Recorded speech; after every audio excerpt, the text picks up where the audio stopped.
Hi there. In this video, I want to talk about how to turn your self-awareness into a superpower using your internal compass. Okay, I'm a very self-aware person. If you're watching this, you probably are too, okay? Sometimes that can feel like a curse. I'm here to tell you that for me, I have learned how to turn it into a blessing by harnessing that self-awareness to understand for me what resonance and alignment feel like so that I can have a direction to chase those things, achieve those things, and live a life that is truly, truly fulfilling for me. I am very far along that track. I'm not there yet, but I want to share a little bit about how to do this in a practical way. So, self-awareness, right? I've heard a lot of people complain that they are like too self-aware. And sometimes even that like therapy doesn't work for me because the therapist just says, wow, you're so self-aware. And then like that's it. And then the therapy doesn't really help, or the therapist doesn't really help. And yeah, so if you watched my previous video about judgment, that was something that had to come first for me because all my self-awareness was being put into the problem of like, how do I get people to like me? Or how do I make sure I never do anything that upsets somebody else or that doesn't align with what other people expect of me, right? These are the ways that I was using my self-awareness, and that is when it felt like a curse. I was like, oh, I wish I wasn't this self-aware. I wish I wasn't, using this. I wish my brain wasn't constantly worried about these issues, okay? So perhaps go watch that previous video about self-judgment. Spoiler alert, the answer is if you just accept yourself as you are fully and commit to showing yourself love and warmth and kindness no matter what, then a lot of that extra interpersonal stuff goes away and is not relevant anymore. Now, at that point, you are still a self-aware individual. You probably will be your entire life, right? That is a trait that you have. And you can't really get rid of it, is my understanding. But my point here is that you shouldn't even really be wanting to get rid of it because this has the potential to be your superpower.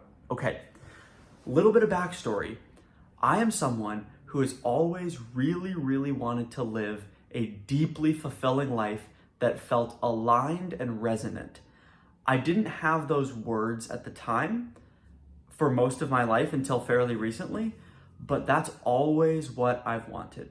I've wanted to live a life that feels good to me and that is like the perfect life for me and what I like to do, what I need emotionally, what I need externally, all of those things, right?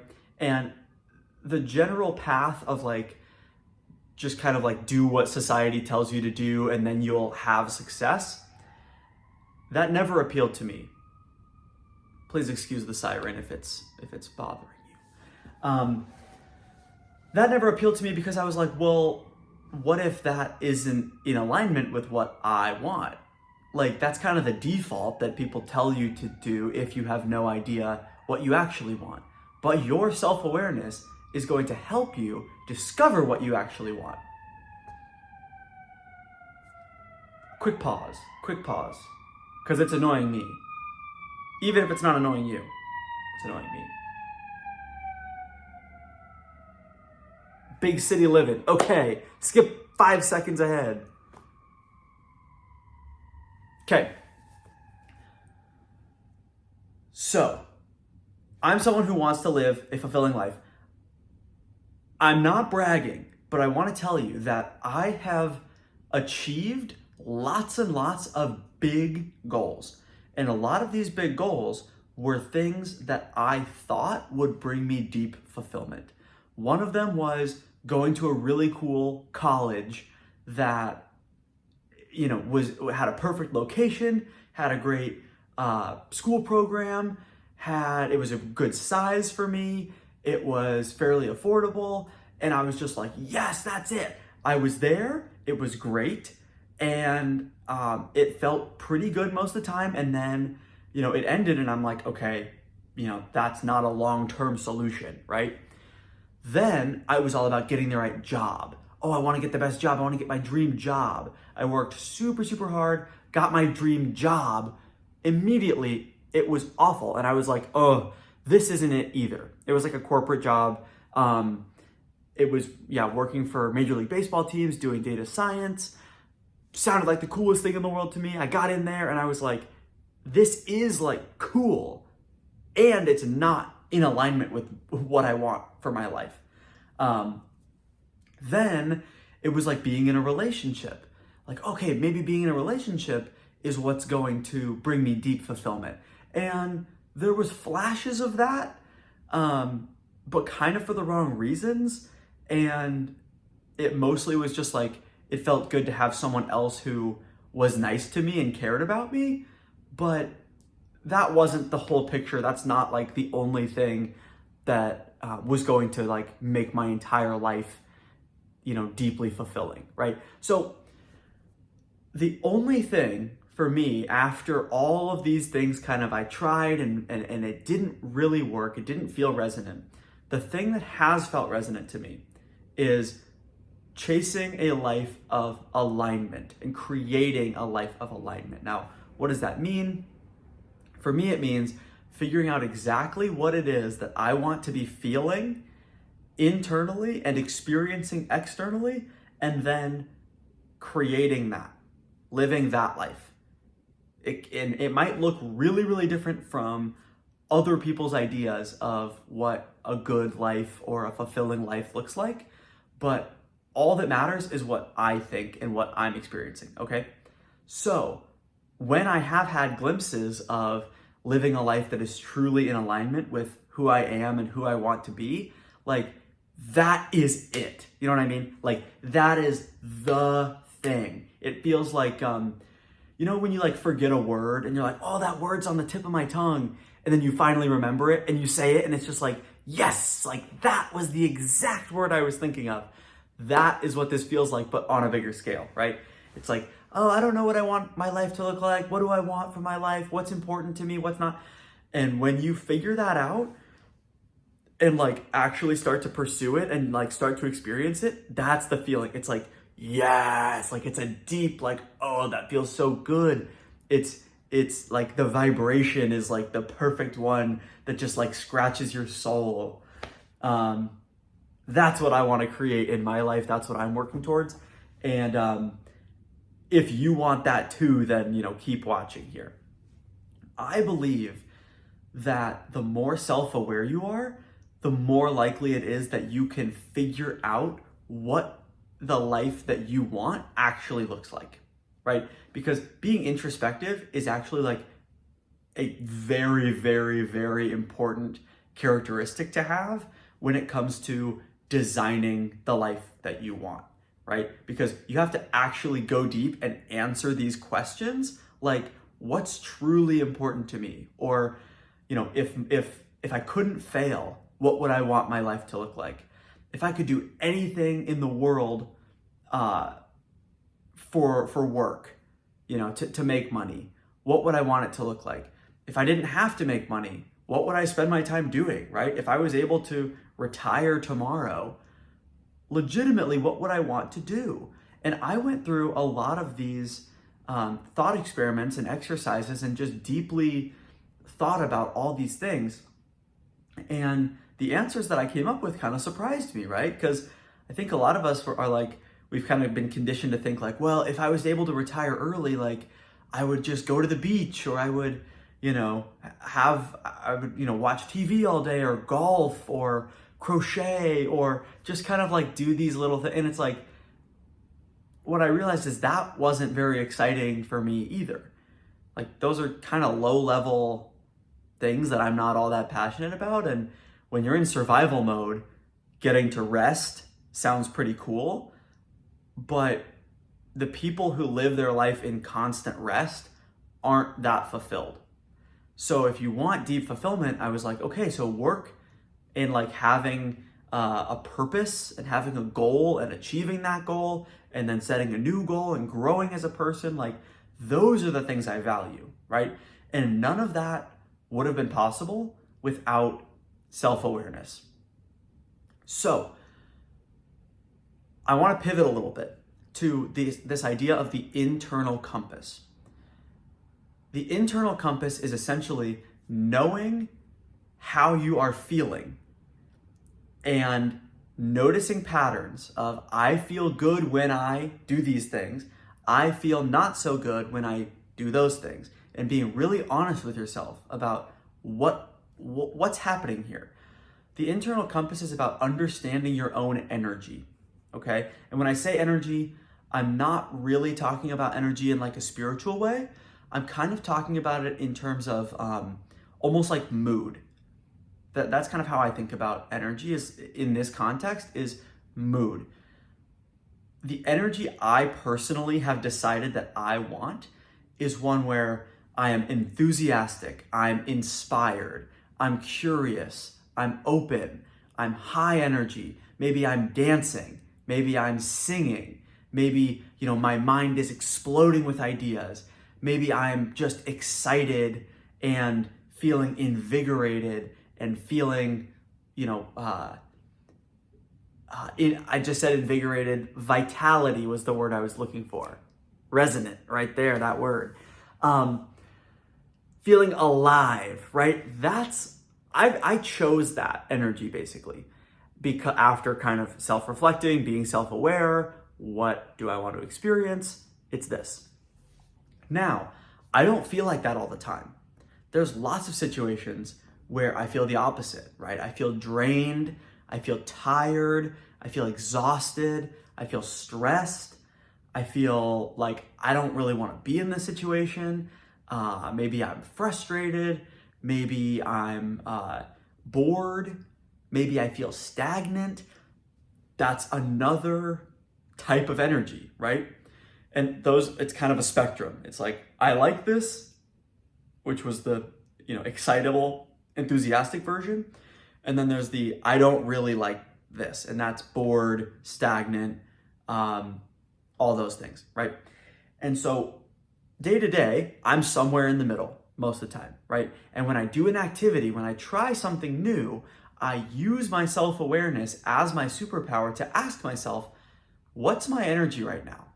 And I'm not changing it. I'm not trying to do something I'm just like, what's happening? What's happening here?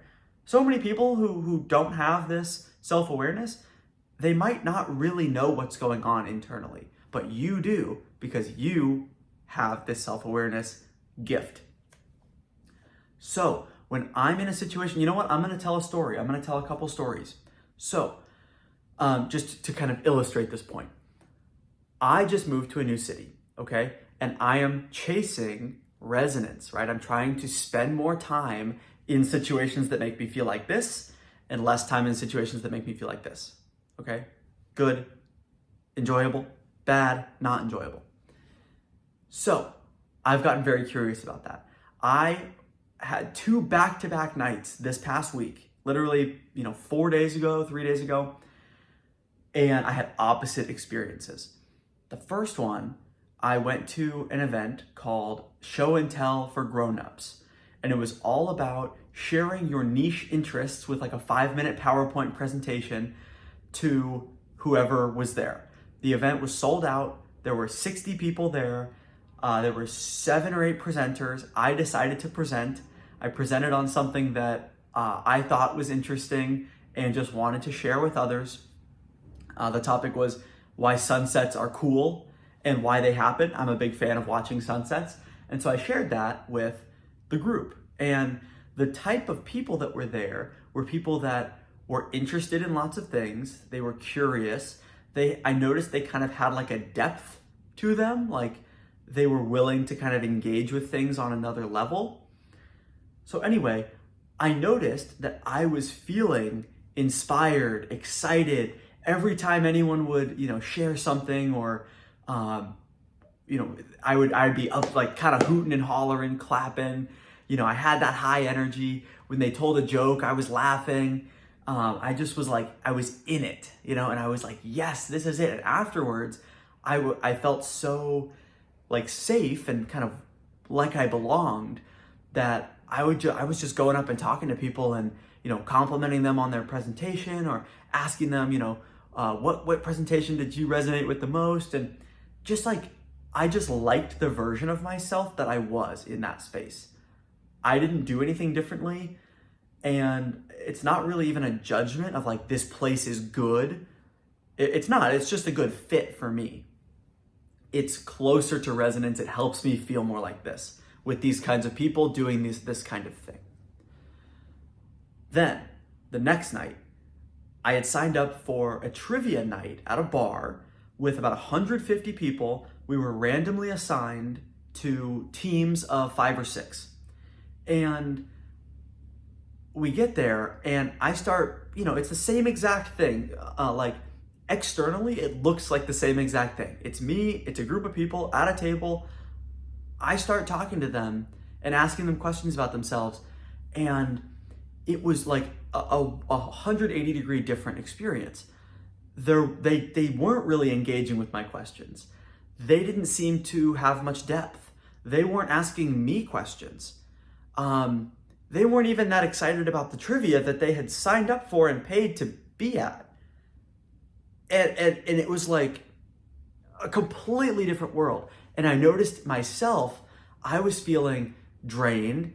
I was kind of disappointed, frustrated.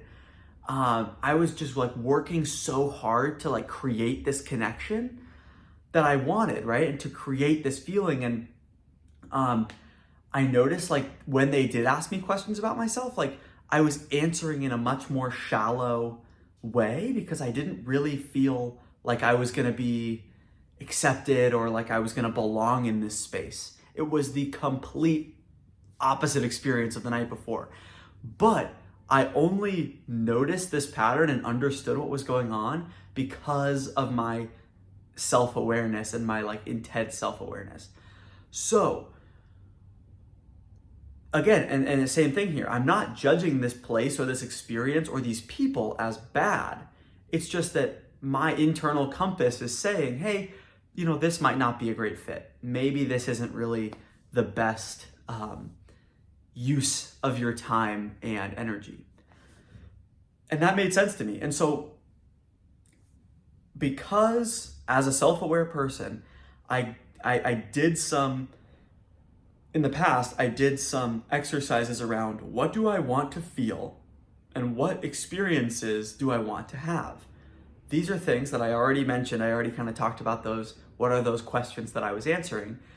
Now, my self-awareness is a superpower because it is like the steering wheel on my life. If I steer too far in one direction and I end up in a place where I feel not great, I can just steer the other way and be like, okay, now going forward, I'm gonna go to more, show and tell for grown-ups events and things, look for things like that, which are maybe more niche, maybe more kind of intellectual, maybe more, maybe like there's people that are kind of more neurodiverse maybe, and less, mainstream, like literally random people from everywhere doing something that's like everyone enjoys. It's not really something that I particularly like. And so that's an example of how you can turn your self-awareness into a blessing, because now my life going forward is going to contain a lot more of this excitement and resonance that I want. That's what alignment is having your life be more in this category than over here. If you don't listen to your internal compass and make decisions based on your preferences, then you're just going to spend like a random amount of time on every event, and likely there's going to be more events that feel bad than feel good. And it's just a less efficient and less effective way to live a life that you enjoy. And also it feels like you're not in control of your own life, and you're not like steering the ship of your own boat or plane or whatever metaphor you think of as your life. Like take the reins, like understand what it is you want and steer your ship and go that way, right? Like to me, it's so clear now. And I've become so appreciative and have so much gratitude that I am someone who can be very introspective. And in the past, that was such a kind of a curse, or it felt like a curse because I was using this ability in all these ways that kind of just made me feel worse. But now I'm able to see that it really is a blessing if used in this way. So there you go. That's the internal compass. That is how self-awareness is actually a blessing, or can be. And I hope this was helpful. I'm really passionate about this, obviously. If you have any questions or comments, please feel free to leave those in the comments here on YouTube, and I'm happy to engage with anybody and everybody on this and similar topics. So yeah, thanks for watching, and I'll see you in the next one.